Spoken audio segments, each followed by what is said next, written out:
My name's Isabella, and I'm 21 years old. I just finished my third year at art college, and let me tell you, it's been one hell of a ride.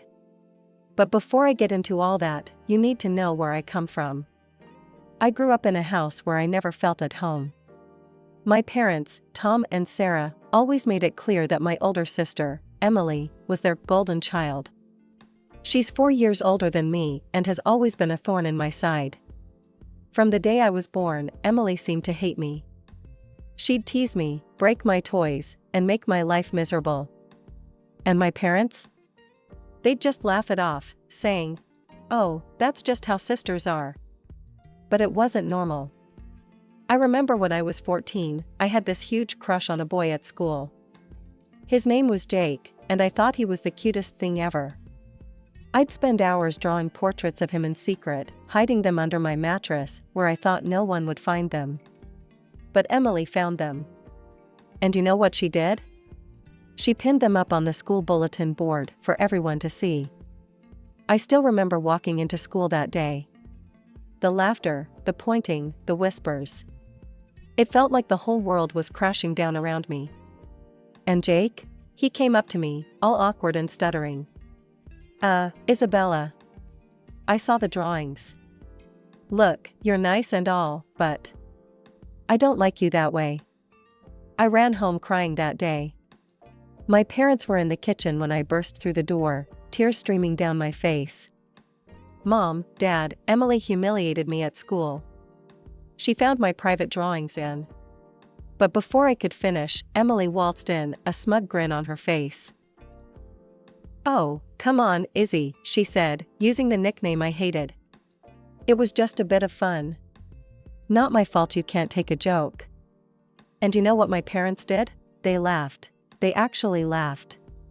"Sweetie," my mom said, wiping tears of mirth from her eyes, "you really need to toughen up. It's not Emily's fault you're such a crybaby."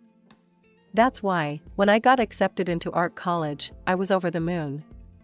It was my ticket out of that house, away from the constant mockery and belittlement. My grandmother was the only one who ever showed me any real love. She was the one who encouraged my art, who told me I had talent. When I got accepted, she insisted on paying for my tuition. "Isabella," she said, her eyes twinkling, "you've got a gift. Don't let anyone tell you otherwise. I'll make sure you get the education you deserve." For 3 years, she paid for everything. My tuition, my supplies, even some extra for living expenses. But then, just before my final year, she got sick. I remember sitting by her bedside, holding her frail hand. She looked at me with those kind eyes of hers and said, "Isabella, my dear, I'm so proud of you. You're going to do great things." Then she turned to my parents, who were standing at the foot of the bed. "Tom, Sarah, I need you to promise me something. Promise me you'll pay for Isabella's final year. She needs to finish her education." My parents nodded solemnly. "Of course, Mom," my dad said. "We promise." Grandma died a week later. At the reading of her will, we found out she'd left her house to my parents and her jewelry to Emily and me. Emily, of course, immediately grabbed the diamond tiara. "I'll take this," she announced. "Isabella can have the ring. She doesn't care about jewelry anyway, right, Izzy?" I didn't argue. She was right, I didn't care much for jewelry. So I took the diamond ring and put it in a safety deposit box at the bank. I made friends quickly in college. There was Zoe, a punk rocker with a talent for abstract art, and Marcus, a quiet guy who could make sculptures that took your breath away. They didn't care about my family drama. To them, I was just Isabella, the girl who could paint like nobody's business.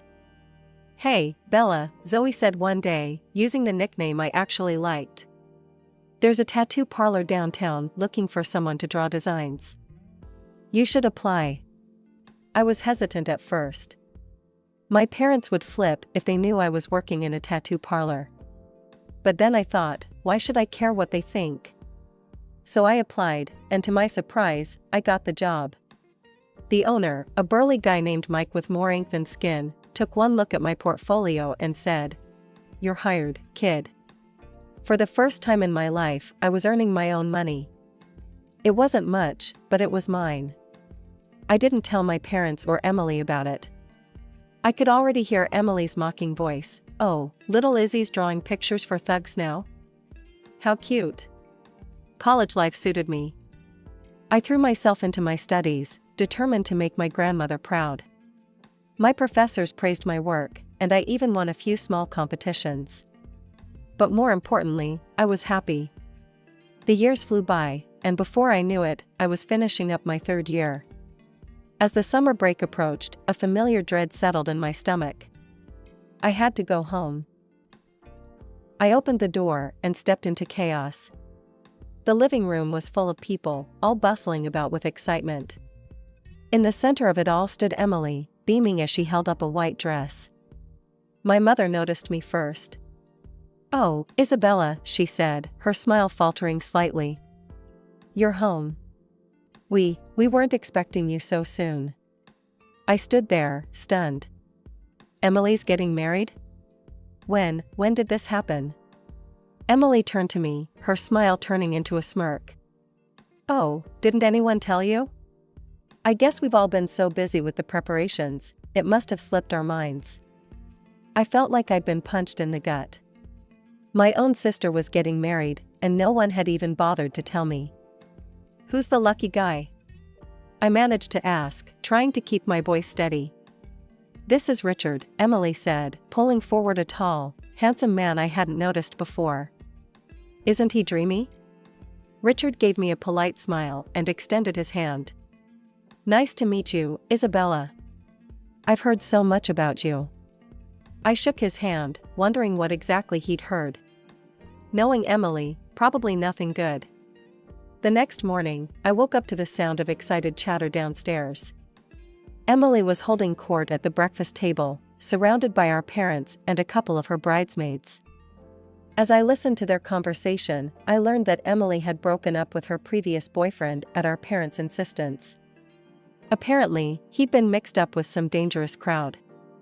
"Thank God you listened to us, sweetie," Mom said, patting Emily's hand. "Richard is such a better match for you. And his family is so well off." I couldn't help but roll my eyes. Of course, that's what they cared about. "Speaking of Richard," Emily said, turning to me with a smirk, "he's taking me out to dinner tonight.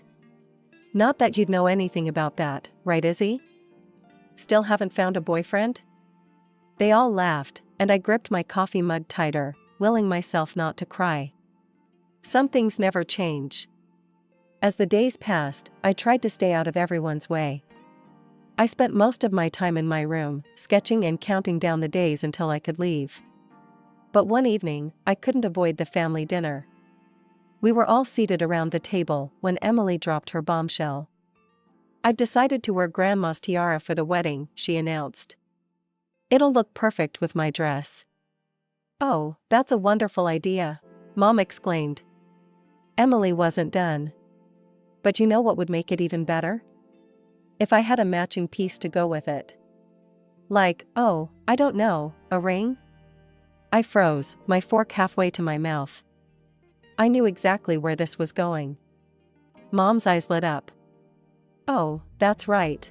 Isabella, didn't Grandma leave you a ring?" I nodded slowly, a sick feeling growing in my stomach. "Well, there you go," Emily said, clapping her hands together. "Izzy, you'll let me borrow the ring for the wedding, won't you?" I put down my fork. "Borrow? For how long?" Emily laughed, a sound that sent chills down my spine. "Oh, silly Izzy. I mean, you'll give it to me. For keeps." But Grandma left that to me," I protested weakly. "Come on, Isabella," Dad said, his voice stern. "Don't be selfish. It's your sister's wedding day." I looked around the table, hoping to see someone, anyone, on my side. But all I saw were expectant faces, waiting for me to give in. Like always. "Isabella," Dad said, his voice cold. "Either you give the ring to your sister, or we won't pay for your final year of college." The room fell silent. I couldn't believe what I was hearing. But But you promised Grandma, I whispered, tears welling up in my eyes.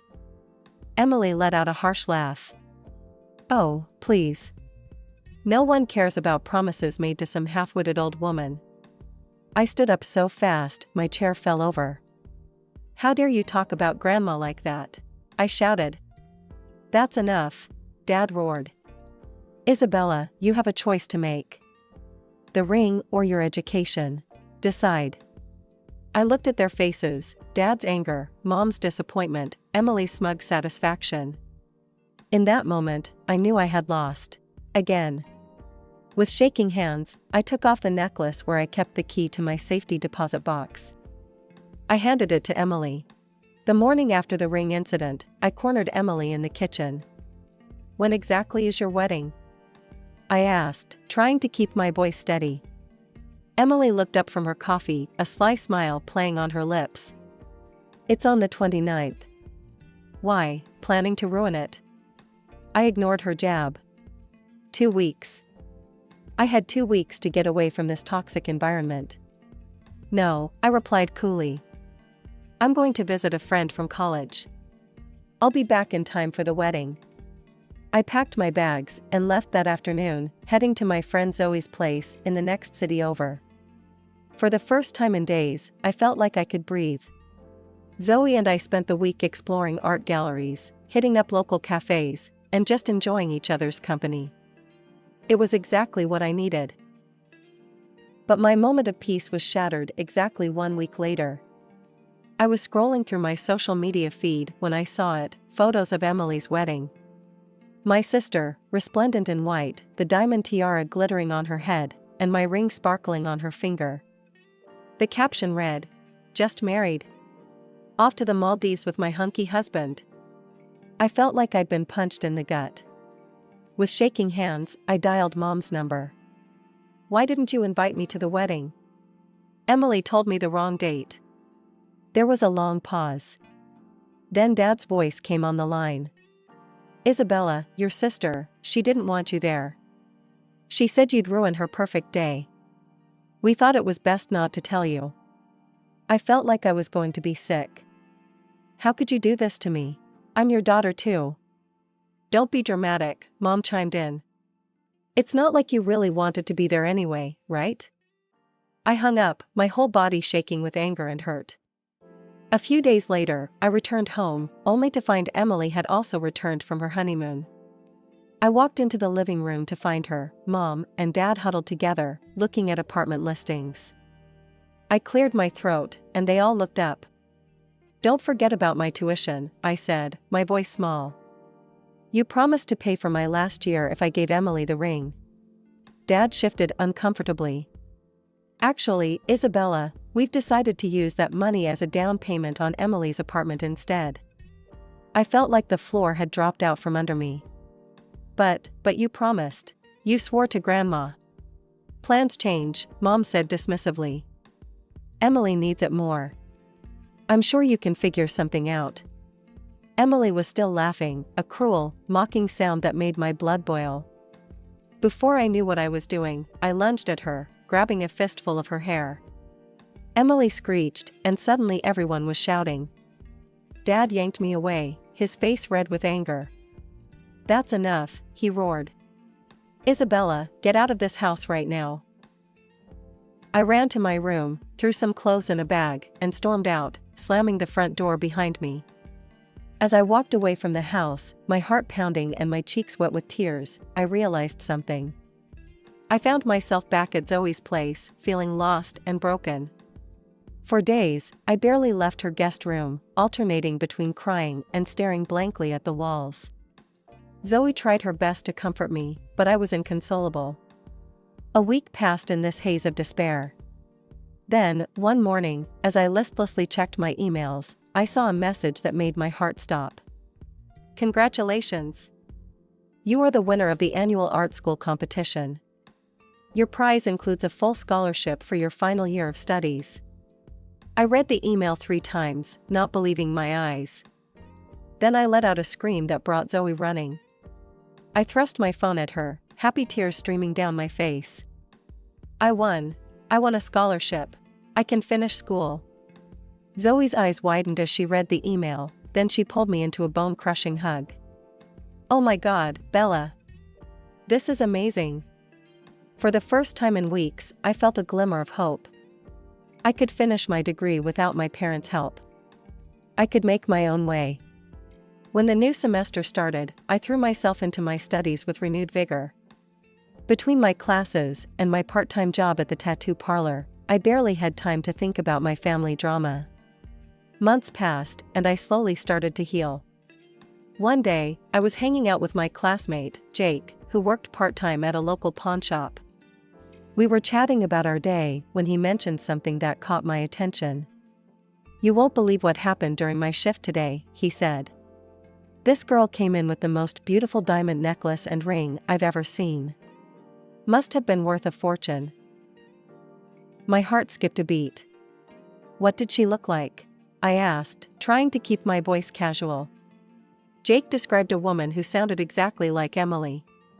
"Can you draw the jewelry for me?" I asked, my hands shaking slightly. Jake looked confused, but complied. As I watched him sketch, my suspicions were confirmed. The necklace was the one Emily had always bragged about, and the ring, it was my grandmother's ring. "Jake," I said, my mouth dry, "is there any way you could get me the security footage from the pawn shop?" Jake must have seen the desperation in my eyes because he finally nodded. "Okay, I'll see what I can do." A few days later, Jake handed me a USB drive. "Here," he said. "But you didn't get this from me, okay?" I nodded gratefully and rushed back to my dorm room. With trembling hands, I plugged in the drive and opened the video file. There was Emily, clear as day, handing over the jewelry. But what made my jaw drop was what happened next. As she turned to leave, a man entered the frame. Emily threw her arms around him, kissing him passionately. It wasn't Richard. I leaned closer to the screen, my heart pounding. As the man turned slightly, I gasped. I recognized him. It was Emily's ex-boyfriend, the one our parents had made her break up with because of his criminal connections. I sat back, my mind reeling. Emily had pawned her precious jewelry, including my grandmother's ring, and was apparently cheating on her husband with her criminal ex-boyfriend. Part of me wanted to immediately send this video to my parents, to Richard, to everyone who had ever believed Emily's lies. But another part of me hesitated. This was big. Too big to act on impulsively. Months passed, and I thought I'd put my family drama behind me. Then, out of the blue, my phone rang. It was my Aunt Lisa, my mom's sister. "Isabella, darling, I have wonderful news," she chirped, her voice bubbling with excitement. "Your sister is pregnant. Can you believe it? They're having a big announcement party next week. Isn't it exciting?" My heart sank. Of course, another family event I hadn't been invited to. "That's great, Aunt Lisa. Thanks for letting me know." After hanging up, I sat on my bed, conflicted. Part of me wanted to ignore it, to continue cutting ties with my toxic family. But another part of me, the part that still held on to the video from the pawn shop, knew this might be my chance. A week later, I found myself standing outside my parents' house. Cars lined the street, and I could hear laughter and chatter from inside. Taking a deep breath, I walked up to the front door and rang the bell. Mom opened the door, her smile instantly fading when she saw me. "Isabella, what are you doing here?" Pushing past her, I walked into the living room. The chatter died down as people noticed me. Emily, standing in the center of the room with Richard, looked like she'd seen a ghost. "What is she doing here?" Emily hissed. Dad's voice boomed through the room. "Isabella, get out of this house immediately.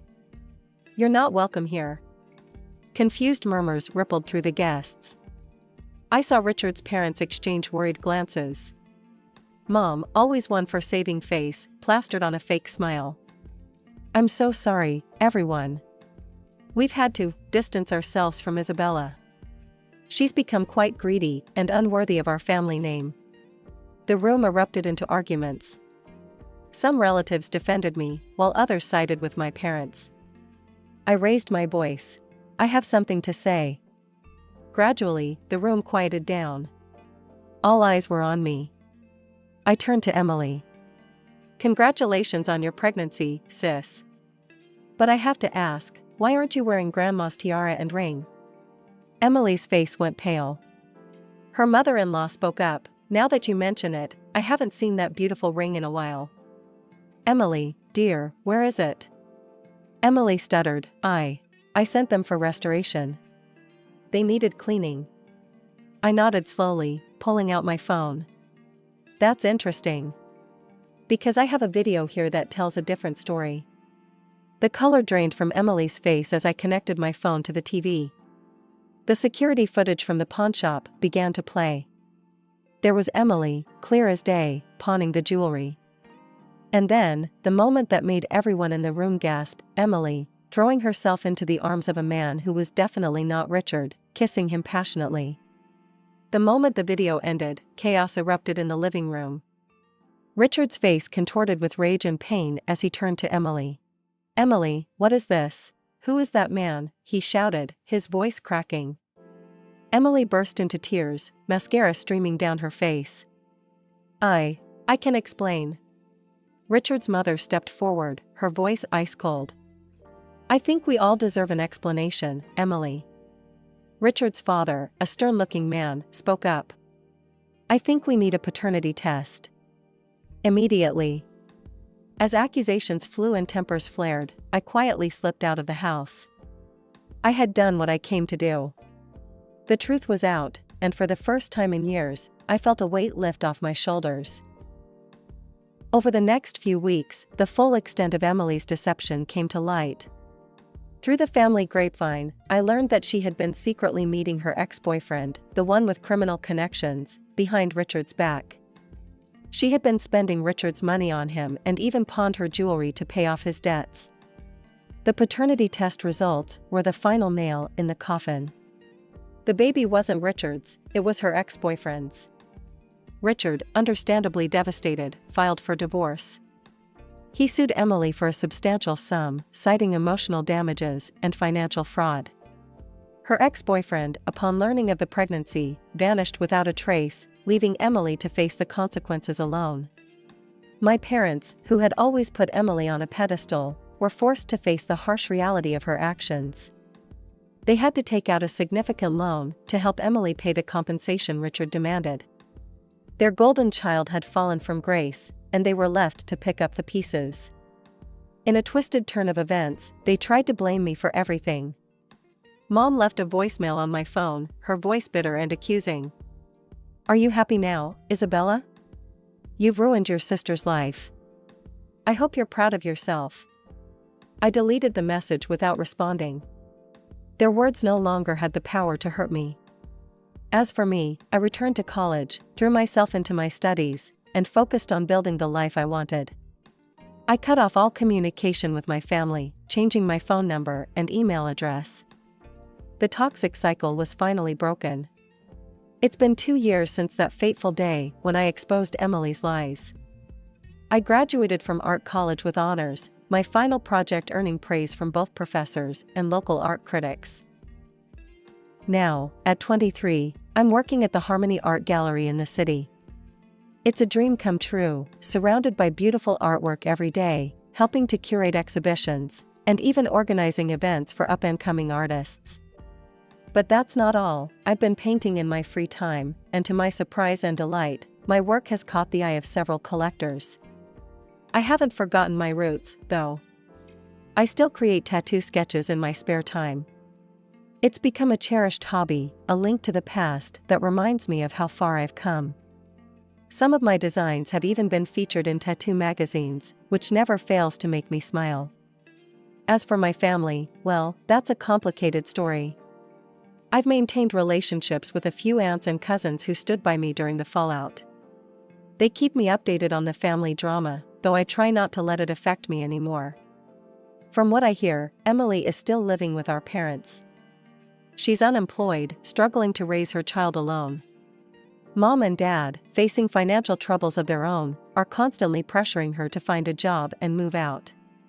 The arguments are frequent and bitter, I'm told. I haven't spoken to my parents or Emily since that day.